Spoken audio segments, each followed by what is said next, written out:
In our catechism, basically, the overall purpose of our life is to know God, to know Him, to love Him, and to serve Him, to be with Him within access, what we're taught. And the ultimate goal is heaven, the beatific vision. And in the meantime, I mean, that's kind of like the background for us. But in the meantime, in terms of our purpose, how do we recognize our own purpose for life? Aside from the background that I kind of mentioned, because all along we're always told you are supposed to set goals and ta-da, and what happens is you set goals and you get frustrated when you don't reach them, because the goals, you get frustrated when you don't reach such goals, and because maybe it's not in accordance to your quote-unquote purpose, but you never knew your purpose in the first place. Otherwise, you would not have made those wrong goals. The recognition of our purpose, like how do we identify that? You mentioned earlier that, you know, we are created in His purpose and in His grace, and His purpose for us. How do we recognize that purpose? I guess is then we can proceed to our own holiness. Identify. That's a wonderful question, because it's very concrete. How can we tell what our purpose is? And I think it's part of the way that we're built. We're built as creatures, yes. So we have, if you look closely, right here, there's a little stamp that says "Made by God," you know, and I had to consult that. Well, what does that mean? But that means, you know, that I have it all the time. I have this. I'm created in every instant. I have a dependence that I can be aware of or I can ignore. But I am dependent whether I ignore it or not. But this is not simply a kind of it's not just a status. You know, it's not just something that I can show you, you know, on an ID card that says I'm created by God. It affects. It's present in my life as a desire, as a restlessness. You remember how Augustine, you know, said very famously, "You have made us for yourselves." But he didn't stop there. He said, "You have made us for ourselves and for yourself, and our hearts are restless until they rest in thee." That very restlessness is the guide. It's like a compass that tells you, are you online or not? You know, are you following the direction or not? So it's another thing, you know, discovering God's will for us. You know, that's another way of putting it. You know, and we have to kind of decipher that language. What does it mean for us? And we have been equipped for that mission. You know, we have been given this instrument within us, in our hearts, that vibrates in a certain way when we come closer to its purpose. Do you remember when you were a child, maybe you played the game hot and cold, you know, and your parents said, you know, warm, be careful, you're going to burn yourself. No, it's colder, and this way you knew where to look, you know. It's a little bit like that. The catechism is very explicit about that, because it speaks of the beatitude for which we are created, but it speaks of a desire for beatitude, which is at the heart of the whole conception of morality in the Catechism. One of the major breakthroughs in the teaching of Catholic moral doctrine in the Catechism is the emphasis on the desire for beatitude that animates us. It's not simply, what is God's will for me? Well, if you follow these commandments, you're all set. You know?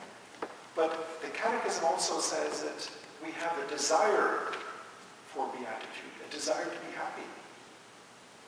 And that desire, if you become familiar with it, is an infallible instrument.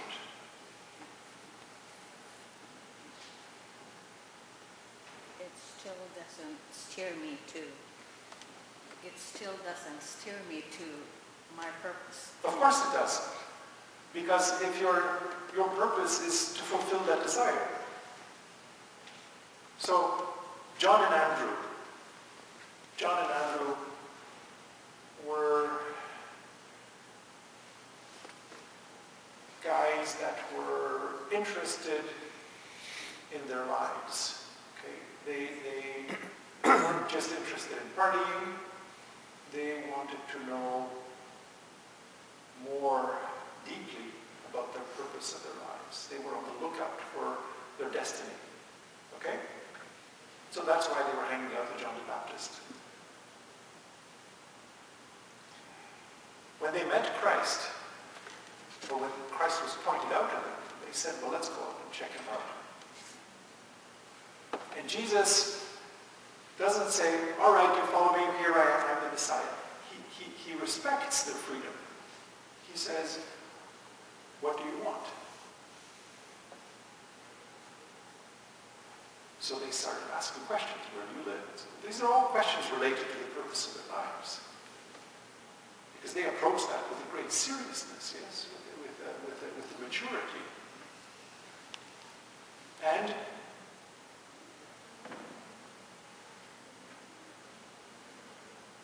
when they went to where he lives and they spent time with him, their desire was fulfilled in a way beyond their imagination. We don't know what happened, but we know that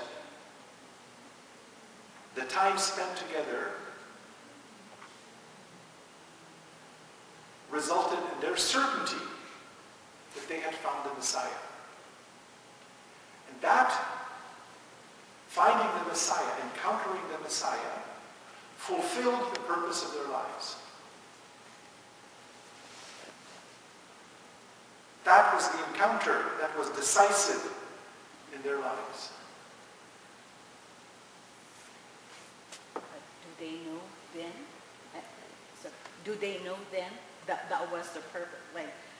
I guess when they were seeking, they don't know exactly what they were seeking until it was pointed out. Well, until they met him, until they experienced this correspondence with him, and then they said, wow, this is it. So before that, before they met, before they had this decisive encounter, they would have been interested in something. So perhaps John, or even John the Baptist would have been very interesting, but they would have still wanted more. If they were attentive to their desire, they would have wanted more.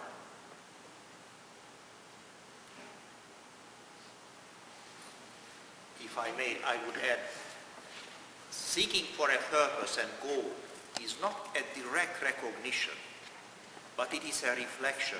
So, my goal is to be known by God. This is what Dr. Potworowski is saying. If I am known by God, I feel a biblical joy. The biblical joy proves me that I am known by God. So it is turning in a circle. Knowing God makes me happy. Happiness proves me that I am known by God. And this is how we discern a meaning and purpose and values in life. But I am known by God. He created me. I mean, that doesn't seem to be a purpose. I mean, I know already he knows me. He made me. You know what I'm saying? Like that's, yes. It's not so much the purpose that I want God to know me. He knows me. Yes. He It is a made metaphor. God knows you, it is a metaphor. Be known by God. Okay? This is a metaphor. Being in a relationship with God. I guess what I'm asking is something tangible that I can grasp to, because you were speaking earlier now of the common people, the everyday person, the us, I mean, you know, like the regular people who are not really doing heroic things, but yet are called to holiness and are on their way to holiness, on their way to sainthood, canonized or not. But I guess this is what I'm, like, something that I can grasp, something that I can hang on to, like, you know, what am I really supposed to be doing? Okay, so I guess is what I'm asking. so let me get very concretely. We speak of that they are a witness to a more human way of living. Yes. So I will give you an example. I have a friend who is an orthopedic surgeon, and he was called late. When his shift was almost finished, he's called late for emergency. Someone has really badly broken their shoulder, elbow, okay? And it's a homeless guy. And he's dirty, he stinks, and even though, I mean, in an operation theater, a lot of that is covered up, but still it's very obvious what he is, you know. So my friend is muttering under his mask. He doesn't even have a health card, you know, this and that. And then the anesthetist says, look at him, he's so peaceful. His mother breastfed him. Probably, I can just imagine that. And that for him, it hit him like a ton of bricks. He changed radically his perception of this man. He started seeing this man in a human way. What happened? He was full of prejudgments about this homeless guy, and which acted as an obstacle from seeing the reality in front of him. And then a miracle occurred. This person, the anesthetist, said something about this guy and his mother being breastfed by his mother, which called my friend to, in a miraculous way, to the presence of God in this person. This anesthetist acted for him as an ordinary saint. What does my friend discover about his purpose in life through that? He discovers a greater humanity, both in himself and in the other person. Because he realizes that seeing this man as a human being is more adequate. Is more adequate to the reality in front of him. Is more objective. Is truer. Is closer to the truth than his previous way. And what is his purpose in life? Well, to be closer to truth, to be closer to beauty, to be closer to God. That's what he's made for. And this corresponded to him. And when he heard the anesthetist, something in him went bling. That's what I'm made for. When you see beautiful painting, I mean, you know, one of those jaw droppers. When you see something so beautiful, you know, that you didn't know that something as beautiful as that could even be made. One of those experiences. You realize something deeply personal then. You realize, I am made for this. You realize that I am made for this, and I'm going to spend the rest of my life looking for more instances of that. Because I have such an experience of familiarity with this, in the sense of, you know, I belong to this family. I want more of that. That tells me something about what I am made for.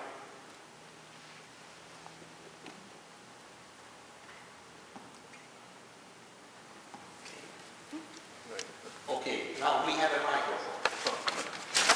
We're all set. You used the word miraculous a few times tonight, and one of the times you used it was when you were talking about it was St. Teresa was doing the scrubbing the floor and cleaning the toilets and just going about our duty and not thinking about, well, I got to get this done and go to the pub for a few brew. Why did you use the word miraculous there? You said it was miraculous. I think you used when she was doing her duty. What do you mean by miraculous in that sense? Because the washing the floors made her aware of God's presence. As simple as that. It's as simple as that. The consciousness that she had of being created, of being dependent, made her more open to seeing that. Okay? It made her seek that more. But this opened her to seeing, in this case, the floors, her responsibility as an invitation to God's presence. As being in the presence of God. It's as simple as that. I didn't hear you use the word grace.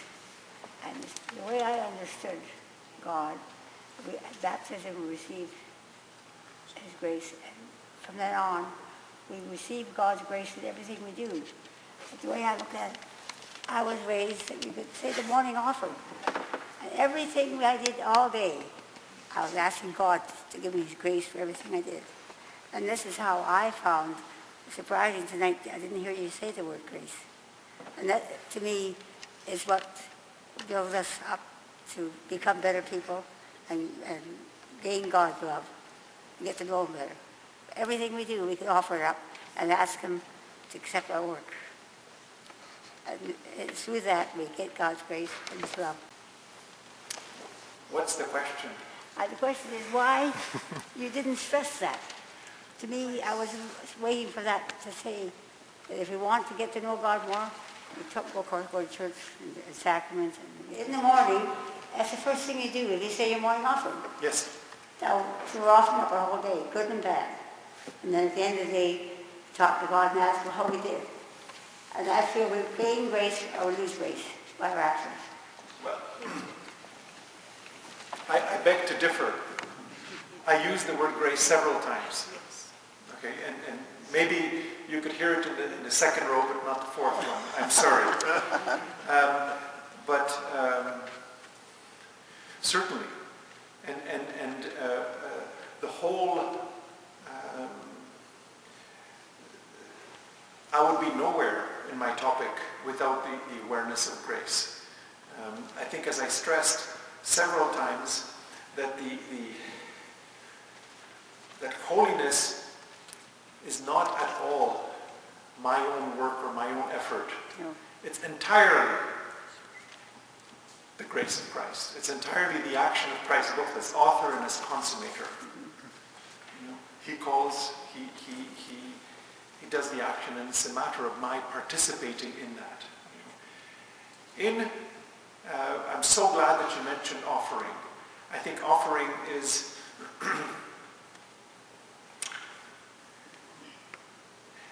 offering is probably the most characteristic action of the Christian when understood in the following way.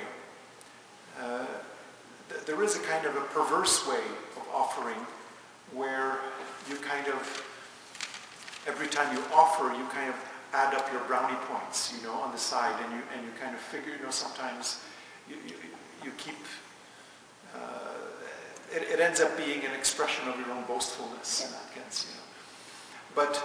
But offering in a deeper sense is a sign of your own dependence, is an expression of your own dependence, you know, where offering is first of all, you're aware of the grace of Christ.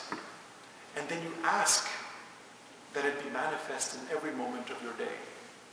And this asking, this begging, is the only thing that we can do as Christians. The way I was taught was that your whole day then is a prayer. Absolutely. You were taught very well. Yes. So I just feel somehow that it's not stressed enough in the church today.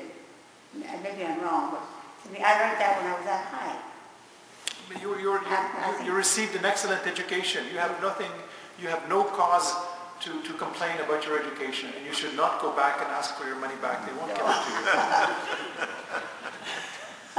Well, I really would like to hear. You don't have a case, I'm sorry. I really would like to hear to the young people. To me, I think it's a wonderful gift to give to young people. They offer their whole day to God. You know, I think, oh yes, absolutely. I mean, it's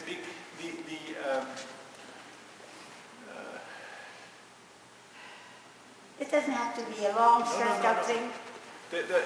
What I was going to say is that every moment of the day, every set of circumstances that you encounter during that day, or in your week, and every difficulty, every relationship that you have, becomes an opportunity for you to become more aware of your dependence on Christ, on the fact that you are nothing without Him. That's what offering is. Thank you. Thank you very much. I appreciate the depth of your presentation today. I think there's a subtlety that you're bringing out that perhaps many of us at times struggle with. You know, sometimes I think we have a little heretical way of thinking. We don't realize that the movement is the initiative of God. It's our response. If we think of going to confession, it's not my idea. First of all, God plants the idea and I'm responding to it. But we kind of charge along trying to lead the Holy Spirit instead of allowing the Holy Spirit to lead us into a deeper relationship in the Trinity where we're always coming from the Father and Jesus, led by the Holy Spirit. So this relationship that Jesus wants to help us with, it's a different movement. It's not sort of, there can be a subtle aspect where we're thinking we're almost earning our way rather than receiving and being led.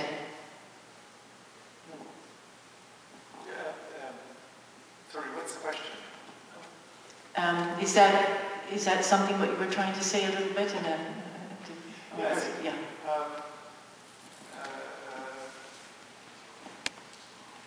I'm thinking of this question here about the purpose of life. What we know in the Baltimore Catechism, to know, love, and serve God, and be with Him in the next life in heaven. Sometimes we're thinking too much of what we're going to do, the calling. You can be sick on your bed and unemployed and just be receiving. And in baptism, when we're baptized as a baby, it really shows it's God's initiative. We had nothing to do with it.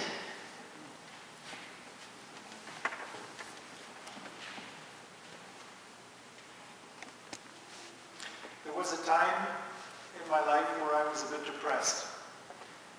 And I thought that what I was doing, the activities I was involved in, didn't carry much meaning. And that got me down. And a friend of mine, a very good friend of mine, said, basically, who do you think you are in determining whether or not your actions have meaning? As though I put myself in a kind of a sovereign, a place of a sovereign judge who decides, well, this can be meaningful, yeah, no, this is useless. But certainly I can decide whether or not something is satisfying, and that can be more or less an accurate measurement, but it's not very reliable. But in terms of the big picture, I don't have the big picture. I don't know the ultimate meaning of what I'm doing. I have a sense, I believe, that it is meaningful because of this instrument that I have. But it's not, society offers a very clear guideline about whether or not successful. Do you have just 3-car garage? Well, that's fine,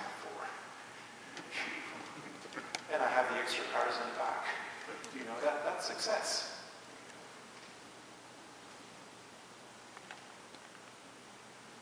But holiness doesn't work that way. And God's scale is different. Matryona's house is an excellent, short story by Solzhenitsyn is an excellent example where what is rejected by society, what is rejected by the village is what God values. That sounds very Pauline to me.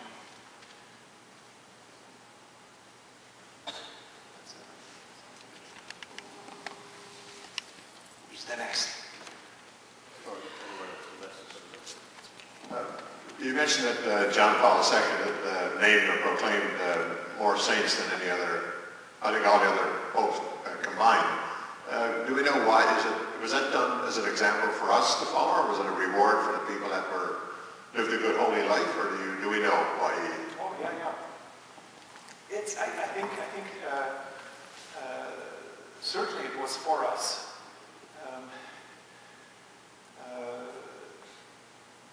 I think it was meant as a pedagogical gesture fundamentally, in the sense that we should be aware of what wonderful riches we have amongst us. That many of them are ordinary, and they are, the effect is that it does make them more accessible. And it points even to the fact that there are all the other ones who are not canonized, the simple saints, as the little saints, as Benedict calls them. And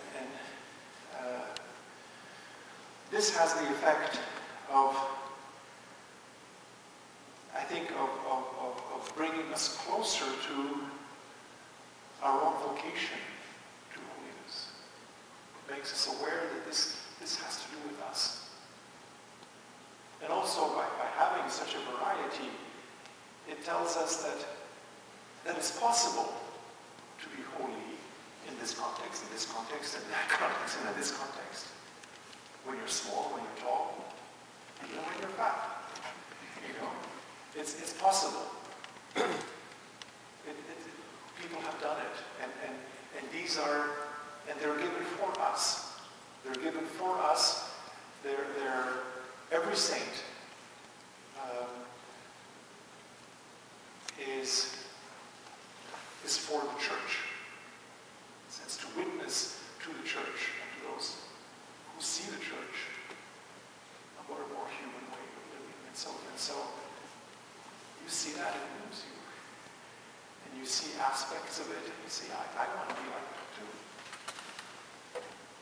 What are the criteria of removing or demoting a saint of the Catholic Church? I'm thinking of Saint Christopher, the patron saint of travel.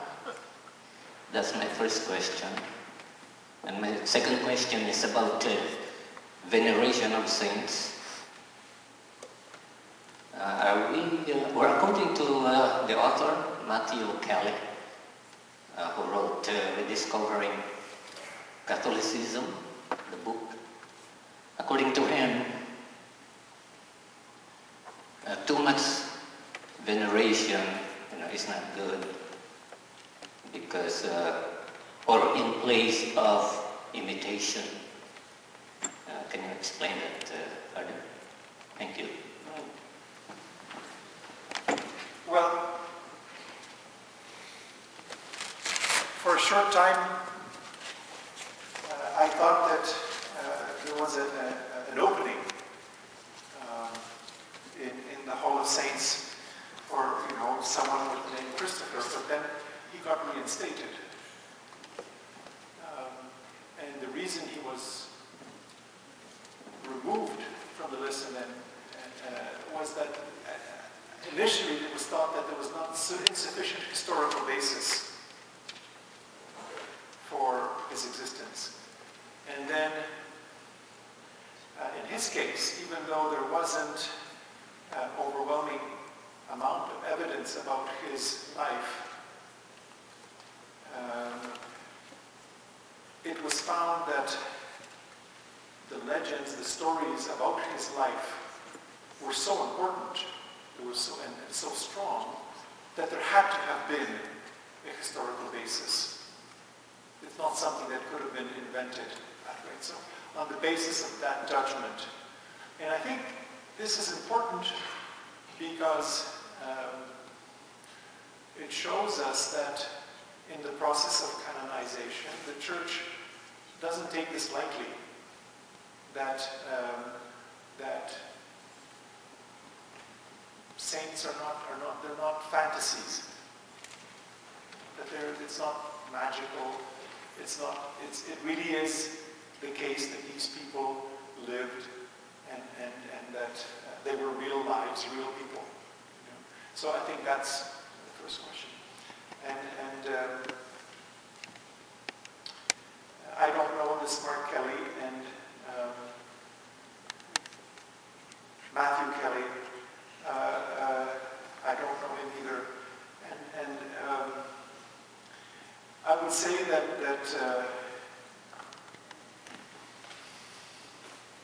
I don't know, it sounds like common sense. What is too much veneration? You know, if someone is assigned to me of holiness, I want to stay close to them. I want to hang out with them. I want to be their friend. Because they remind me of what it is to be holy. Especially if someone is pointed out to me as such a signpost, as such a sign. So, you know, I'm interested. I want to surround myself by their company. Now, there are a variety of different cultural traditions about saints. People used to leave food in front of icons for their saints.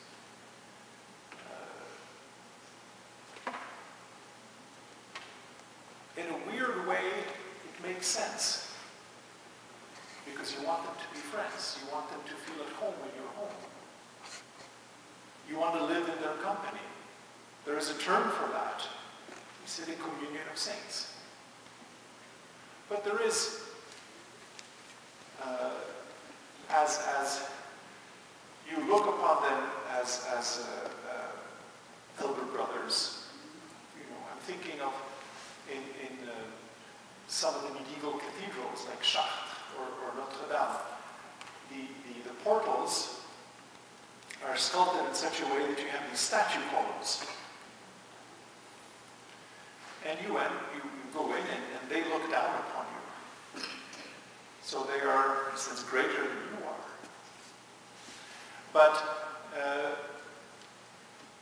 But they're there to tell you, we're here to help you get closer to heaven. You know, we're here joining earth and heaven along with Christ. You are part of this communion. You are part of this company. It's good to have big friends sometimes.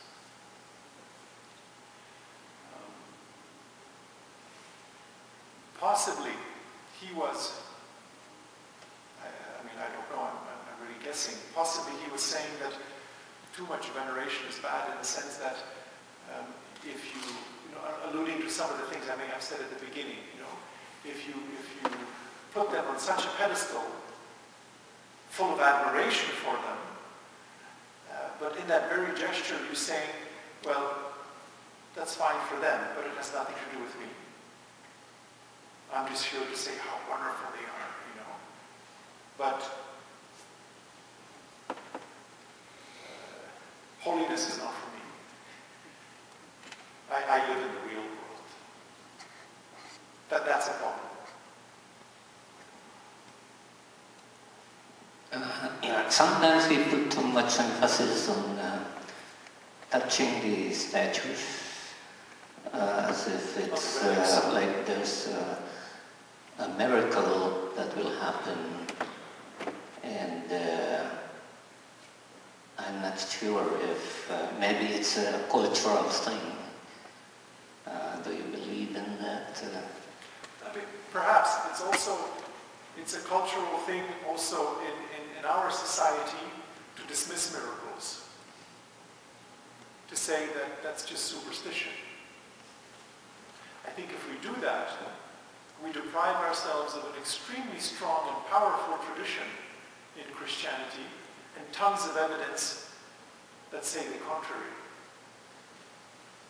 We not only, I think as the priest said in that movie, we not only have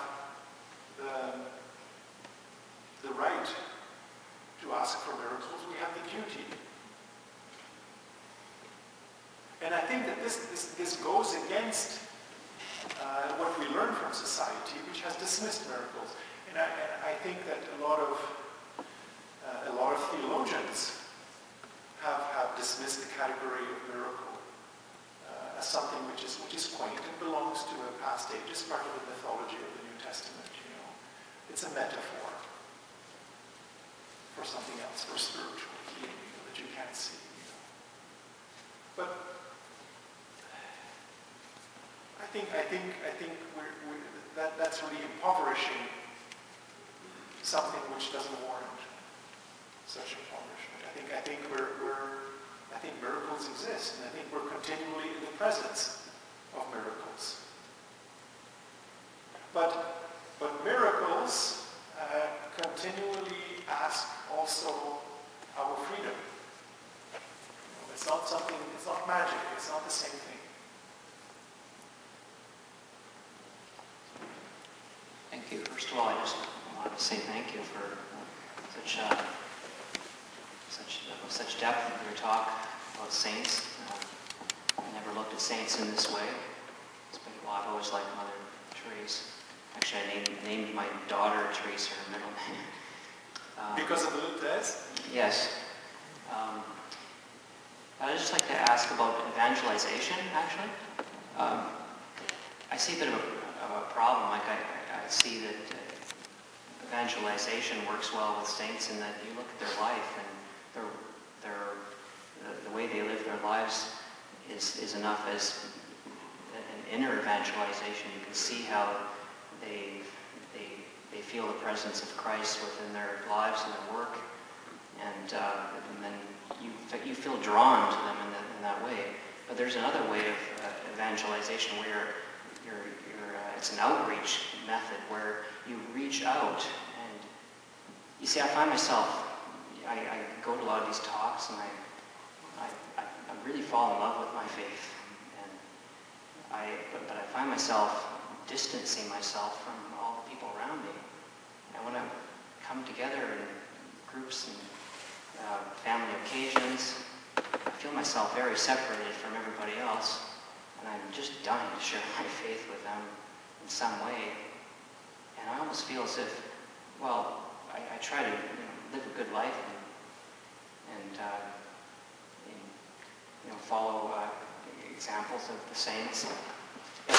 Maybe that's not. I feel like I want to, to talk about,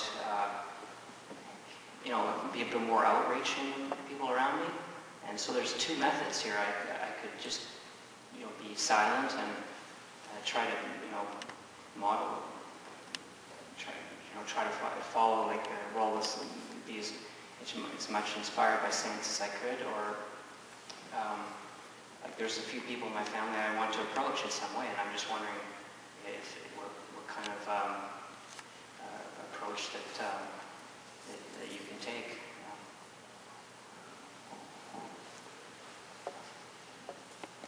I'm very glad that you brought up the topic of evangelization, because that's of course such a hot topic now and a very important one.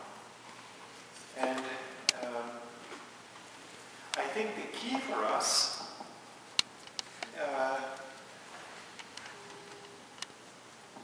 has to do with the few words I said about the saints as interpreters of the gospel. What is it that they witness to us? we say that they are interpreters of the gospel, we mean that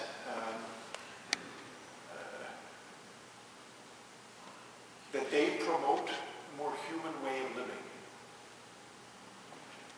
And I think that's the key in evangelization, that you don't offer them the goods on another world. You offer them the possibility, yes, but what is salvation? Why should it matter to them? You know, you go to the street, on the street and saying, here, I'm offering you salvation, are you interested? They're probably going to look at you like you're crazy. You know, why should salvation matter to them? That's one of the difficulties, is that the words that we use that are so familiar to us have a possibility of losing their meaning.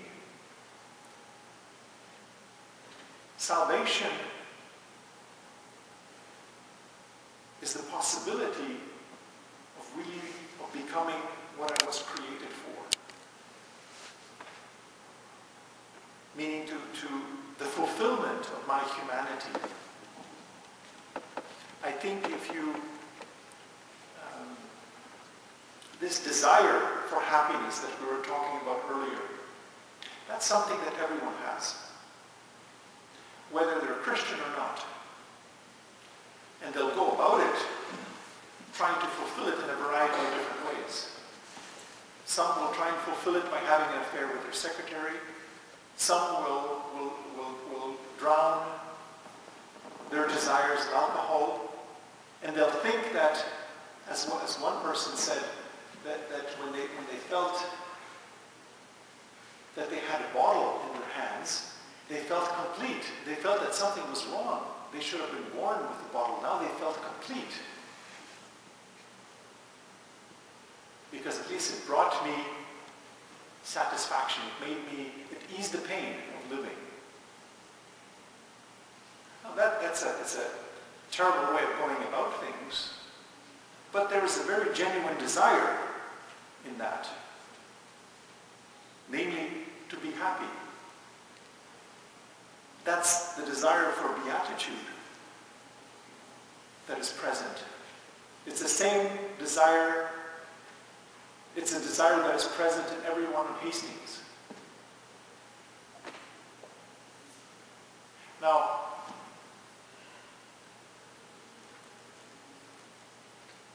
Christ came to fulfill that desire. He offered himself as the fulfillment of that desire.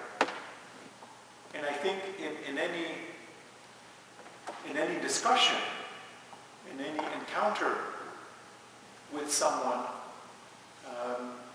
who is not of the Christian faith, the very first thing is you look for some common ground. You look for some common ground.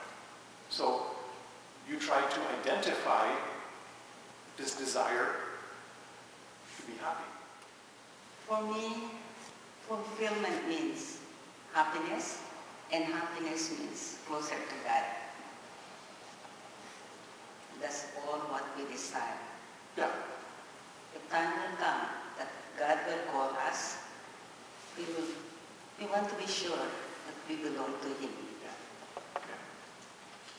Yeah, no, that's right. First of all, thank you very much for your talk and your emphasis on our utter dependence on God and His grace. Now, in my formation as a Dominican, I was very influenced by Father Congal, who was one of the great theologians of the Council.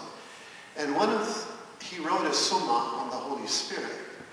And one of the things that he mentions that Western theology and spirituality suffers from a poverty in pneumatology. You know, there's so much Christomonism, what he called, strong emphasis on Christ with forgetting the Holy Spirit. Now there's the lady who spoke about the Holy Spirit, and she's the only one who spoke about the Holy Spirit. And I think that we need to have you come another time to speak to us about the relationship of holiness with the Holy Spirit and with love, the inner law, and with mission, therefore evangelization, which is absolutely vital. So I hope that you can, I know that you will be a participant in the symposium in March, but that's very scholarly. But I hope that you could come and talk to us about, because as Mike Reisner mentioned, it's so important, the relationship between holiness and evangelization. And, but maybe it would be good if you could tell us about the relationship. He mentioned that he feels separate. And part of, holy means also being separate. Kadosh, hagios means separate. But separate not in a sort of contemptuous way. Separate in order to maybe, like the monks, to love better the world, to pray more for the world. So you've opened up beautiful, ways and, doors to think about, to reflect about. And you kind of try to correct the notion, which is many Catholics are Pelagian, They want to earn their salvation, to gain heaven, by their own efforts. And you mentioned that it's a gift, it's a grace of God. It's total dependence. Saint Therese, I'm thinking of Marthe Taubin, for example. She was in her bed for 40 years, and she only could receive Holy Communion, and yet she was so radiant, The lady spoke about the baptism of children. So I hope that next time you could have sort of complete your talk by going into, because we're the year of the, emphasis on the new evangelization, between the relationship between holiness and mission, holiness and the place of the Holy Spirit, the love of God poured forth into our hearts, in baptism and the sacraments. So because we want, I think my whole hope that Catholics would become more Trinitarian, more, they would relate more to the action of the Holy Spirit, and without saying that it should not be Christocentric, but I think it's so vitally important that we enter into this movement of the Trinity that the lady spoke about. I don't know her name, but so would you consider maybe coming some other time also to the Catholic Forum and telling us, because we still have a year for, the year of the faith, about this relationship, that of course you didn't have time to bring because there's so much to talk about. It's not a question, it's just a... Hold on. You invited me, I heard. I have all these witnesses. There was an invitation in there. Yes. So I answer, yes, gladly. Okay, so I won't let you... But now, let me say a little bit. I did mention the Trinity, and in the context of charity, that the question of as you very well know, that all that language of call, response, obedience makes no sense if you only look at Christ. Christ makes no sense unless you see him in a relationship with the Father, and unless you see that life between them, that charity. And that's the charity that we live of when we live in the church, and when we share in friendship and the relationship that animates us in the church. So it's very much there. Just briefly also that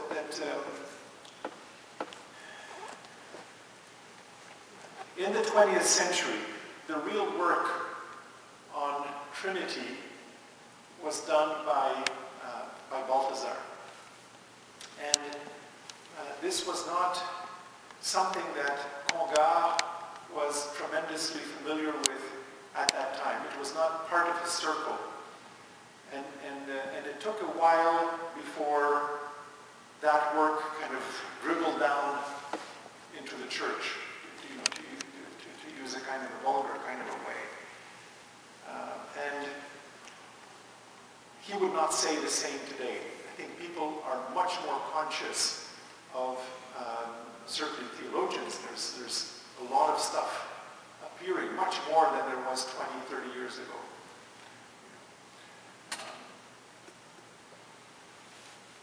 Chenu, by the way, was one who a colleague of his and Congar's first teacher, who wrote on the Trinitarian foundations of Vatican II. So, Lumen Gentium, the document that we looked at, in section 4, speaks about the unity of the church. The unity that the church lives is the unity of Father, Son, and Holy Spirit. And I think this is one of the mysteries that we have yet to uncover fully. And I think this year is a very good opportunity to do so. So I'm very grateful for your comments about the Spirit and evangelization. Thank you. It is an obvious sign of God's presence that we are here gathered to listen to this presentation. It is a manifestation of His call. Okay? That you came and that Dr. Potwarovsky gave this excellent presentation.